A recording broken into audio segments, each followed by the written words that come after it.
Welcome guys. तो देखिए, आज मैं आपको कुछ चीज़ बारे में बताना चाहूँगा, बेसिकली क्रिप्टो करेंसीज़ के बारे में।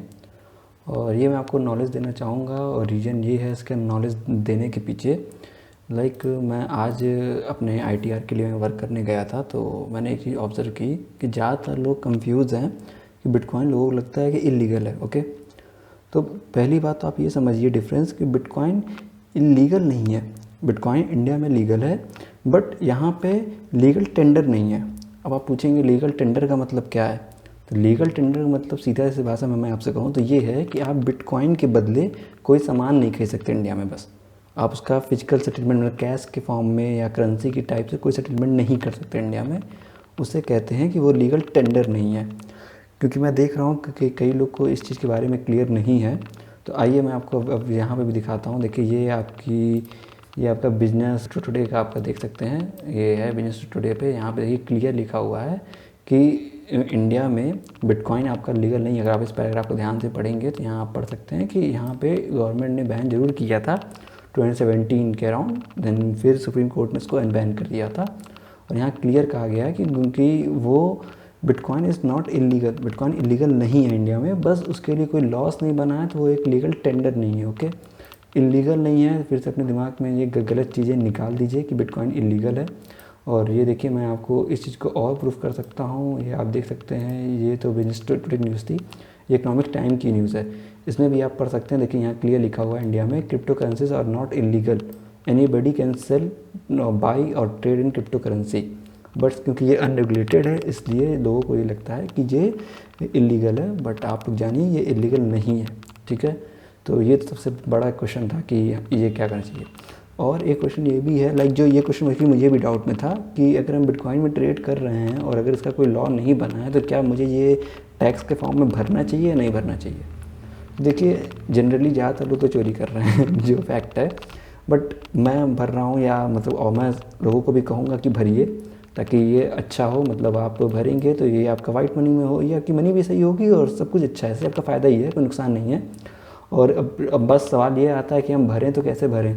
तो अभी तो फ़िलहाल कोई पर्टिकुलर लॉ नहीं बना है, बट इसको आप अदर इनकम्स में शो करके जो भी टैक्सेबल में आप आते हैं उसके अकॉर्डिंग आप फिल करिए, जो मेरी एडवाइस है। बाकी सबका अपना पर्सपेक्टिव होता है, आप देख सकते हैं अपने हिसाब से।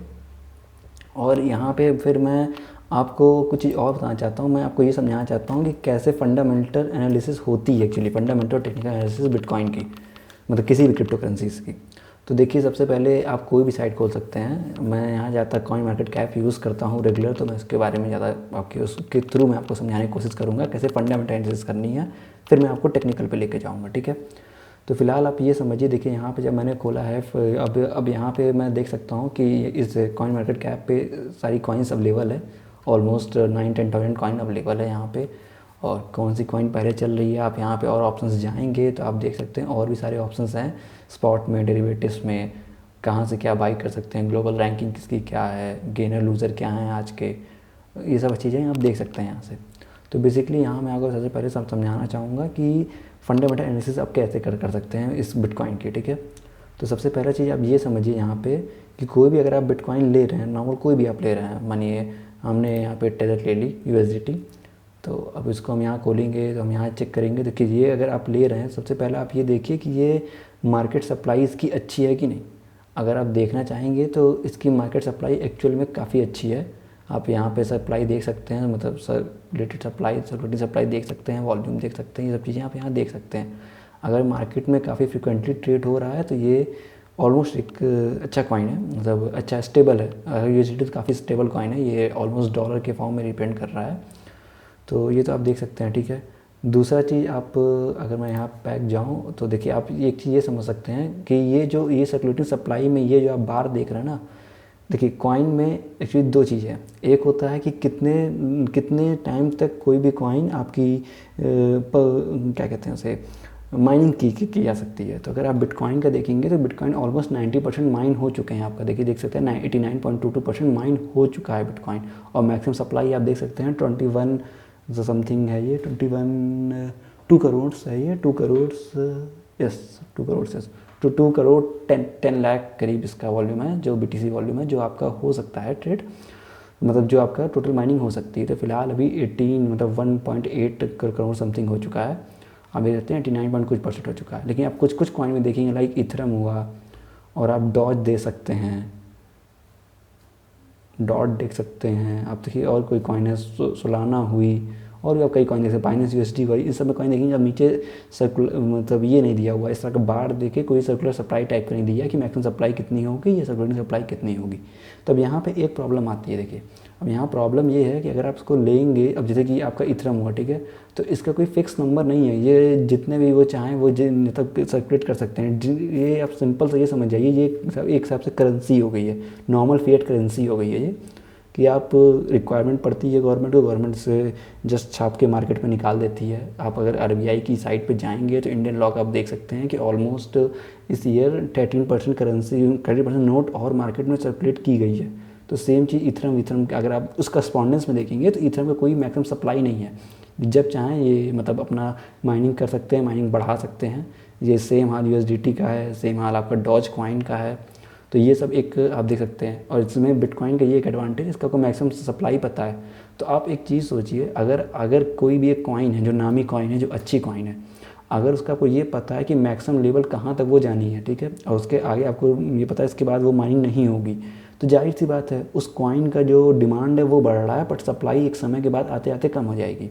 और जब सप्लाई कम हो जाएगी तो एक समय आएगा कि जब वो कॉइन का वैल्यू ऊपर जानी है, ठीक है। अब एक तो ये आपको देख सकते हैं फंडामेंटल एनालिसिस के लिए ये आपकी मदद करेगी, ठीक है। ये चीज़ देख सकते हैं आप कौन सी सप्लाई है, कौन क्या है। दूसरा देखिए, आप बिटकॉइन के बारे में और समझना चाहेंगे तो आप गूगल पे बिटकॉइन लिखिए और इनकी आपको साइट मिलेगी। आप इनकी साइट पे जाएंगे तो देखिए मैं नॉर्मली आपको ये बता दे रहा हूँ कि बिटकॉइन की जो माइनिंग होती है वो 4 ईयर्स में होती है। तो लास्ट माइनिंग तो 2020 में हुई है, अगली माइनिंग 2024 में होगी। ये आप बिटकॉइन की साइट पे पढ़ सकते हैं, ये माइनिंग एल्गोरिथम इनकी एल्गोरिथम हर 4 साल में ये हाफ करते हैं अपनी माइनिंग को। तो आप ये खोजेंगे, इनकी साइट पे पढ़ेंगे तो ये चीज़ आपको मिलेगी। आप और इसके बारे में डीप में जाएंगे, पढ़ेंगे तो मिलेगा आपको। और मैं देखता हूँ अगर कहीं मिल जाए अभी तो मैं आपको दिखा सकता हूँ रिसोर्सेस। आप इसके वाइट पेपर भी पढ़ सकते हैं, इसका रिसर्च पेपर कैसे ये वर्क करता है ये पढ़ सकते हैं। तो हम हाउ इट्स वर्क में देखते हैं, अगर इसके बारे में दिया हो कि यार कब कब ये माइनिंग होती है। और जहाँ तक मुझे याद है इसकी जो अंतिम लास्ट ब्लॉक की माइनिंग होनी है वो 2040 में होनी है, 2140 वो इसका लास्ट ब्लॉक होगा माइनिंग का। सो इसमें आपका टाइमिंग भी बताया है कि एक बिटकॉइन का होने में, ट्रांजेक्शन ब्रॉडकास्ट होने में एक्चुअली 10 से 12 मिनट्स लगता है, जिस प्रोसेस को माइनिंग कही जाती है। इन सब चीज़ों के बारे में यहाँ पे बताया गया है, आप इसको पढ़ सकते हैं। और यहाँ पे मैं देखना चाह रहा था माइनिंग का भी, मैं आपको समझाना चाह रहा था। आप एक काम करिए, आप गूगल पे लिख लीजिए बिटकॉइन माइनिंग।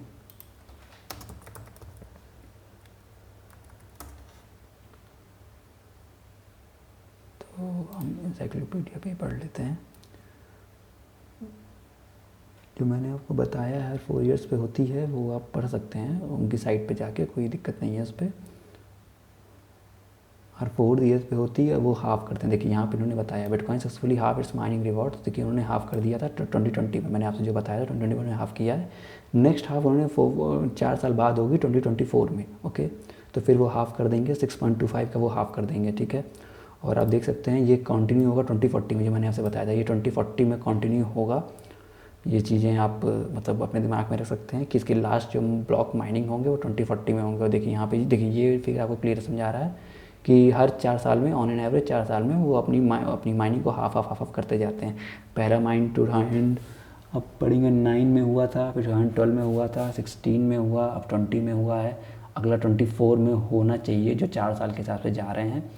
बाकी तो आप देख सकते हैं जो भी हो, उनके एवरेज इन्होंने 4 ईयर्स दिया है। दूसरा भी आपने पढ़ा होगा, ये एल सल्वाडोर एक कंट्री है जो नॉर्थ अमेरिका साउथ अमेरिका के मिडिल में आएगी। तो यहाँ पे इन्होंने बिटकॉइन को ऐसे लीगल टेंडर भी एक्सेप्ट कर लिया है अभी जून में। तो लीगल टेंडर एक्सेप्ट करने का मतलब यहाँ पे क्लियर है कि अब यहाँ पे आप बिटकॉइन से कोई सेटलमेंट कर सकते हैं, आप लैंड खरीद सकते हैं, आप फूड खरीद सकते हैं, कुछ भी कर सकते हैं, सेटलमेंट कर सकते हैं। तो ये कंट्री उन्होंने यहाँ दिया है, तो आप ये समझिए। दूसरा, अगर आपको फंडामेंटल एनालिसिस करनी है तो आप कोई भी ऐसी कॉइन खोलिए, ठीक है, देखिए जिसकी इन्फॉर्मेशन अवेलेबल हो। आप कोई भी कॉइन ऐसी आप खोलेंगे तो आप ये चेक करेंगे, यहाँ पे एक ऑप्शन होता है होल्डर, ठीक है। आप होल्डर ऑप्शन में जाएंगे तो ये जो सिंपली, जैसे कि आप इंडियन स्टॉक मार्केट में आप देखते हैं ना कि कोई भी होल्डिंग, जैसे टिकर टेप पे आप जाएंगे, कोई भी आप देख सकते हैं कि किसने कितना होल्ड किया है, कितने प्रमोटर्स ने होल्ड किया, कितना DIL होल्ड किए हैं, कितना FIL होल्ड किए हैं, कितना पब्लिक हम जैसे रिटेल इन्वेस्टर होल्ड किए हैं। तो सेम इसमें आप देख सकते हैं बिटकॉइन या किसी क्रिप्टो करेंसीज में कि कितना किसने होल्ड किया है। तो अगर आप बिटकॉइन का देखेंगे तो बिटकॉइन ऑलमोस्ट, देखिए यहाँ टॉप 100 तक होल्डिंग दी हुई है जो 13.8% है। मतलब आप ये समझिए टॉप 100 को छोड़ के बाकी जितने भी लोग इसमें हैं उनके पास अराउंड समथिंग 86% उनके पास भी है। तो आप ये समझिए इसको डंप करना इतना आसान नहीं होगा, क्योंकि इसमें किसी पर्टिकुलर बंदे के पास होल्डिंग कम है, ठीक है। अभी यही अगर आप डिफरेंस देखेंगे डॉज कॉइन, जो काफ़ी आप देखेंगे एलन मस्क काफ़ी इसके साथ ऊपर नीचे करके खेल रहे हैं, तो आप देखेंगे इस कॉइन की अगर आप होल्डिंग देखेंगे इस होल्डर में जाके, अच्छा इन्होंने होल्डिंग नहीं, सॉरी मैंने कार्डिनो खोल दिया है, एक मिनट, यहाँ मैं डॉज कॉइन का दिखाता हूँ। अब डॉज कॉइन में जाइए, आप इसके होल्डर में जाइए, देखिए आप होल्डर में जाएंगे तो क्लियर खुलाइए, आप होल्डर में जाएंगे, देखिए आप क्लियर देख सकते हैं कि टॉप 100 के पास ऑलमोस्ट 66% कॉइन है इसकी। तो आप खुद सोचिए जब 100 लोग मिल के ही 66% का प्राइस मूवमेंट करवा सकते हैं, ऊपर नीचे डंप या पंप करवा सकते हैं, तो जाहिर सी बात है ये कॉइन ज़्यादा अनस्टेबल है, ज़्यादा रिस्की है। आप इस हिसाब से भी देख सकते हैं, ठीक है। प्लस दूसरा, इस कॉइन का कोई मैक्सिमम सप्लाई नहीं है। ये कॉइन देखिए कोई मैक्सिमम, यहाँ देखिए आप देख सकते हैं मैक्सिमम सप्लाई कुछ है ही नहीं इस कॉइन का, लाइफ टाइम है, ये चल सकती है, तो कुछ भी हो सकता है। तो इस तरह की कॉइन को मैं ये नहीं कहूँगा कि आप इन्वेस्ट या ट्रेड नहीं करिए, देखिए ये आपके ऊपर है प्योरली कि आप इन्वेस्ट या ट्रेड करना चाहते हैं नहीं, बट ठीक है आप मतलब देख सकते हैं कि ये है। अगर आप छोटे इन्वेस्टर हैं तो मैं यही कहूँगा अगर आपको थोड़ा भी प्रॉफिट मिले आप बुक कर सकते हैं, फिर अपने हिसाब से आप री इन्वेस्ट कर सकते हैं, इन्वेस्ट कर सकते हैं, ये सब तो पैटर्न है, ठीक है। फिलहाल अगर आप एनालिसिस में भी यहाँ जाएंगे अगले फंडामेंटल एनालिसिस के लिए, तो आप यहाँ पे देखिए कुछ कॉइन के प्रोजेक्ट्स के बारे में बताया जाता है। देखिए अभी तो ये नेटवर्क ग्रोथ है, ये प्रोजेक्ट है, ये सभी आप पढ़ सकते हैं कि देखिए कितना इन हो रहा है, अभी कितने लोग कंसंट्रेटेड कर रहे हैं, कितने लार्ज होल्डर लोग कितना रखे हैं, परसेंट क्या है, रेटिंग आप देख सकते हैं उस कॉइन की, ये AF करके सबकी रेटिंग बनी होती है, इसकी अभी रेटिंग हाँ देखिए आएगी, फंडामेंटल क्रिप्टो एसेट रेटिंग, देखिए ये D ग्रेड पे, ये बहुत अच्छे ग्रेड पे नहीं है ये। अगर आप बिटकॉइन से कंपेयर करेंगे जो आई थिंक A लेवल पे है, बिटकॉइन A पे है, आप इसका ये सब स्ट्रक्चर देख सकते हैं, ये सब भी आपकी हेल्प करेगा फंडामेंटल एनालिसिस के लिए। अगर आप ये भी आप देखना चाहें तो आप बिटकॉइन का मैं आपको दिखा सकता हूँ, आपको बिटकॉइन का दिखाता हूँ। देखिए आप बिटकॉइन का देखिएगा, ये चीज़ काफ़ी अच्छी है, तो समझने की कोशिश करिए, ये चीज़ आपको समझनी होगी, एनालिसिस देखना होगा, ये सब देखना होगा फंडामेंटल, अगर आपको क्रिप्टो में ट्रेड करना है, ठीक है। तो अभी आप देखिए मैं बिटकॉइन का देख रहा हूँ, देखिए A नेगेटिव है बट स्टिल A है, और अब देखिए अगर वो याद हो शायद वो D था, तो आप देख सकते हैं कितना डिफरेंस है। मार्केट ऑफ देखिए 9.8 है आउट ऑफ 10, आप देख सकते हैं, ये देखिए कितना अच्छे से ग्राफ मेंटेन करके पूरा दिखा रहा है, तो टाइम क्या क्या हो रहा है, सप्लाई माइनिंग सब कुछ आपको यहाँ पे शो किया जा रहा है। तो आप जाइए, आप कोई भी साइट हो नहीं है, कॉइन मार्केट कैप पे जाइए, आप किसी पे जाइए, कॉइन गो पे जाइए, कॉइन एक्सप्रेस पे जाइए, बहुत सी साइटें हैं, मतलब बहुत से ऐप हैं जो प्रोवाइड करते हैं, या तो फिर आपका खुद का भी जिस पे आप ट्रेडिंग करते हैं ऐप, वो भी कभी कई इन्फॉर्मेशन प्रोवाइड करता है, आप उस पर भी जाके देख सकते हैं, ठीक है। तो ये सब तो तरीका हुआ आपको पता करने का। देखिए यहाँ भी इसके वाइट पेपर के बारे में दिया है, जो इसका रिसर्च पेपर है, इनकी साइट के बारे में दिया है, सोर्स कोड दिया है जो जिस पे ये क्रिप्ट कोडिंग की गई है उसके बारे में भी दिया है। ये चीज़ें हैं जो आप पढ़ सकते हैं यहाँ पे। दूसरा, कई लोग का एक सवाल होता है कि उससे पूछा गया था, तो मैंने आंसर भी लिखा था कोरा पे, मैं इसका लिंक डालूंगा। कई लोगों ने ये सवाल पूछा था कि आप ये बताइए कि कोई भी कॉइन कैसे पता कर सकते हैं कि किस किस एक्सचेंजेस पे अवेलेबल है, ठीक है। तो सपोज़ करिए मुझे डॉज कॉइन खरीदना है, ठीक है। अब मैं पता करूँ डॉज कॉइन किस एक्सचेंज पे अवेलेबल है, हो सकता है मेरे एक्सचेंज पे ना अवेलेबल हो और मुझे ये लेना है, तो मैं कैसे पता कर सकता हूँ। तो मैं पर्टिकुलर कोई भी कॉइन खोलूँगा और उसके मार्केट में जाऊँगा, ठीक है। अब आप मार्केट में जाएंगे तो यहाँ पे देख रहे हैं ये पूरा लिस्ट आ जा रहा है, ये लिस्ट बता रहा है कि आपको कौन कौन सी कॉइन अवेलेबल है और कौन कौन सी कॉइन ये डॉज कॉइन किस एक्सचेंज पे अवेलेबल है और किस पेयर्स में अवेलेबल है। तो आप देख सकते हैं बाइनेंस पे USDT में भी अवेलेबल है, बाइनेंस में BUSD में अवेलेबल है, बाइनेंस में BTC में भी अवेलेबल है, तो ये सब आप देख सकते हैं बाइनेंस में अवेलेबल है, ठीक है। तो ऐसे ही आप कर सकते हैं। अगर आपका कोई अपना कोई कॉइन, आपका कोई अपना ऐसा ट्रेडिंग प्लेटफॉर्म है, लाइक BitBNS है इंडिया का, वजीरेक्स है, बाइनेंस है, बहुत सारे हैं। कॉइन कुबेर जो अभी आ रहा है बहुत ज़्यादा, जो अभी आप देख रहे होंगे, काफ़ी प्रचार चल रहा है इसका भी समय। तो आप खोल सकते हैं अपना भी एक्सचेंज, आप देख सकते हैं। अगर देखिए यहाँ वजीरेक्स भी है, आप अपना एक्सचेंज देख सकते हैं, बस BitBNS से मिलेगा, वजीरेक्स मिलेगा, तो आप ऐसे अपना एक्सचेंज खोल लीजिए या कंट्रोल F दबा के आप फाइंड और सर्च भी कर सकते हैं, ये आपके ऊपर है, ठीक है। तो ये तो बात हुई आपकी सारी आप बेसिक कह सकते हैं फंडामेंटल एनालिसिस की। बाकी अगर और भी आपको फंडामेंटल जानना है इसके बारे में तो बेटर क्या है आप मतलब ये तो एक बेसिक है, बेसिक आप जान गए। बाकी इनकी क्या इम्प्रूवमेंट हैं, क्या प्रोजेक्ट हैं, इसके लिए आपको हर एक कॉइन को जाके गूगल करके न्यूज़ पढ़नी होगी, डिफरेंट साइट्स पे उनके प्रोजेक्ट पढ़ने होंगे, अपकमिंग प्रोजेक्ट क्या सोच रहे हैं, वो क्या नहीं सोच रहे हैं। यहाँ प्राइस एस्टिमेट करके कॉइन मार्केट कैप ने अभी नया ऐड किया है, तो ये एक अंदाज़ा बता रहे हैं जिस पे लोगों ने वोट दिया है और प्लेसेस किए हैं। तो ये जनरली नॉर्मल लोग ही की हैं, मतलब तो उस पर मैं आपसे नहीं कहूँगा कि आप करिए, आप अपने हिसाब से ट्रेड करिए, अपना लॉजिक यूज़ करिए, अपना एनालिसिस यूज़ करिए, और भी आप गूगल पे करिए, सर्च करिए। फिलहाल मैं आपको, हाँ ये तो आपकी सारी थी एक फंडामेंटल एनालिसिस। अब अगर मैं आपसे बात करूँ टेक्निकल एनालिसिस की, तो देखिए टेक्निकल एनालिसिस में सीधी सी बात है, आप या तो अपने एक्सचेंज पे जाइए। फिलहाल देखिए मैं यहाँ पे मतलब फ़िलहाल मैं BitBNS साइट यहाँ पे खोला हूँ जिसमें मैं भी फ़िलहाल ट्रेड कर रहा हूँ, और भी साइटों में ट्रेड करता हूँ। लेकिन देखिए यहाँ पे BitBNS के साथ एक प्रॉब्लम मुझे यहाँ पे होती है। यहाँ प्रॉब्लम क्या होती है, ये एक समय के बाद आपको देखिए ग्राफ नहीं अवेलेबल करता। अगर आप देखेंगे यहाँ पे जो लास्ट डे में कैंडल अवेलेबल है वो है 9 मार्च 21 के, मतलब ऑलमोस्ट 3 से 4 मंथ का ही ग्राफ अवेलेबल है। तो प्रॉब्लम ये है, अब हम पुराने ग्राफ तो देख ही नहीं सकते। तो अगर आप वो डिमांड मतलब प्राइस एक्शन पे बिलीव करते हैं, या इंडिकेटर बेस्ड हैं, या किसी बेस्ड हैं, या फिर मूविंग एवरेज या SMA के या EMA के बेसिस पे आप ट्रेड कर रहे हैं, तो आप ये देख सकते हैं ये एक प्रॉब्लम है यहाँ पे कि यहाँ पे आप कर नहीं सकते, आप पुराना डाटा नहीं देख सकते। तो अब इस प्रॉब्लम को सॉल्व कैसे किया जाए, कुछ एक्सचेंजेस देते भी हैं। अगर मैं आपको बाइनेंस भी दिखाऊँ तो बाइनेंस अगर मैं आपको दिखाऊँ तो बाइनेंस अवेलेबल करता है, ओके। अगर मैं बाइनेंस शो करना चाहूँ तो बाइनेंस अवेलेबल दिखाता है, ठीक है। बाइनेंस ओल्ड डाटा भी दिखाता है, मैं आपको शो कर सकता था। तो इस पर ये प्रॉब्लम है, ठीक है। तो ये आपके ऊपर है। तो इसका सोल्यूशन ये है कि आप या तो ट्रेडिंग व्यू जाइए, ट्रेडिंग व्यू पे आप सर्च करिए। देखिए मैं यहाँ पे XRP या फिर देखिए मैंने BTC भी USDT में खोल के रखा है। लेकिन अब आप देखेंगे इसमें भी एक प्रॉब्लम आ रही है, ये ट्रेडिंग व्यू भी हर उसके मतलब हर एक्सचेंजेस को सपोर्ट नहीं करता। अगर आप देखेंगे यहाँ पे मैंने BTC जब डाला था तो BTC आप देख सकते हैं बाइनेंस पे है, BYBIT पे है, KU कॉइन्स पे है, आप देख सकते हैं। इन कुछ प्लेटफॉर्म पे, हर प्लेटफॉर्म पे अवेलेबल नहीं है। जो मेरा प्लेटफॉर्म है उस पर अवेलेबल नहीं है। तो डिसेंट्रलाइज कॉइन की एक ये भी सबसे बड़ी प्रॉब्लम है कि हर उस पर एक्सचेंजेस पे उसके प्राइसेस अलग अलग हैं।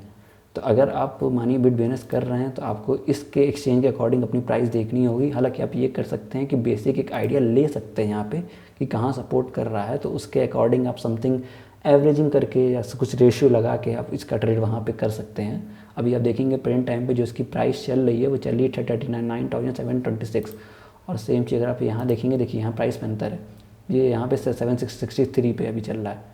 तो अगर आप प्राइस के अंतर देखें, देखिए आप देख सकते हैं यहाँ 706 और यहाँ 763, ऑलमोस्ट $60 का अंतर आ रहा है। तो ये थोड़ा सा है, ये आपको एडजस्ट करना पड़ेगा इसके साथ साथ आपको अगर ट्रेड करना है तो ये तो आपकी। और बाकी फंडामेंटल एनालिसिस करने के लिए जैसे कि मैंने आपको अपने और स्टॉक के फंडामेंटल एनालिसिस करके स्टॉक के मैंने टेक्निकल एनालिसिस करके दिखाया था, तो सेम इसमें भी आप टेक्निकल एनालिसिस कर सकते हैं। तो ये तो पिवट्स और VWAP फिल्टर और यहाँ पे स्टैटिक RSI का यूज, इंडिकेटर्स का यूज करके मैं यहाँ पे देख सकता हूँ टेक्निकल एनालिसिस। आप भी देख सकते हैं डिफरेंट टाइम फ्रेम्स पे अगर आपको उसको ट्रेड करना है। और अगर किसी को ट्रेड नहीं करना है या किसी को और भी कोई टेक्निक है, जैसे कि मुझे सपोज़ करिए मुझे फिबोनाची रिट्रेसमेंट भी अच्छा लगता है ट्रेड करने के लिए। आप देख सकते हैं यहाँ से बहुत अच्छी रैली ली है। तो अगर आप यहाँ से फिबोनाची रिट्रेसमेंट के लिए जाएंगे, फिबोनाची रिट्रेसमेंट आप ये देख सकते हैं। तो यहाँ से मैं क्या करूँगा, मैं ऐसे लगाऊँगा लोअर से अपर।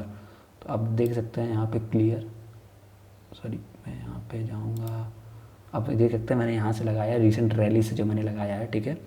आप देख सकते हैं प्राइस ऊपर गई और अभी फिलहाल करंट टाइम पे ये लेवल है आपका,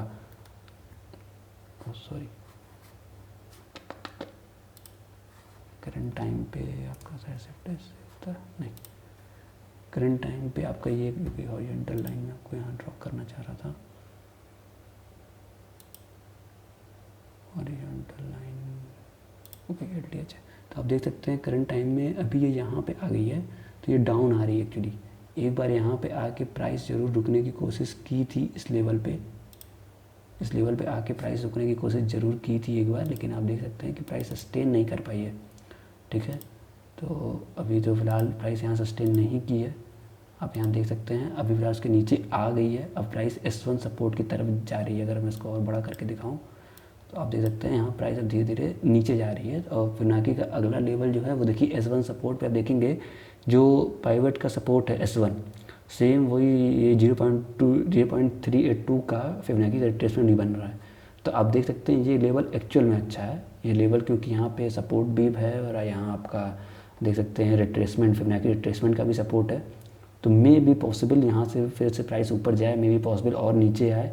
तो ये आपको अपनी एनालिसिस करके देखनी होगी। आप देखेंगे डिफरेंट टाइम फ्रेम पे अगर मैं लगाऊंगा तो अलग अलग लेवल आएंगे, आपको एनालिसिस करके देखना होगा हर टाइम फ्रेम पे। तो इस तरह से आपको एनालिसिस करनी होती है। सेम चीज़ आप यहाँ XRP देखिए मैंने खोला है, आप देख सकते हैं XRP मैंने 1 आवर के चार्ट पे खोला है, फिलहाल ये S1 पे सपोर्ट ले रहा है। मे भी यहाँ से ऊपर जाए, मे भी नीचे जाए, मे भी मैं इंडिकेटर यूज करूँ, या मे भी मैं ऐसे ट्रेंड लाइन ड्रॉ करूँ।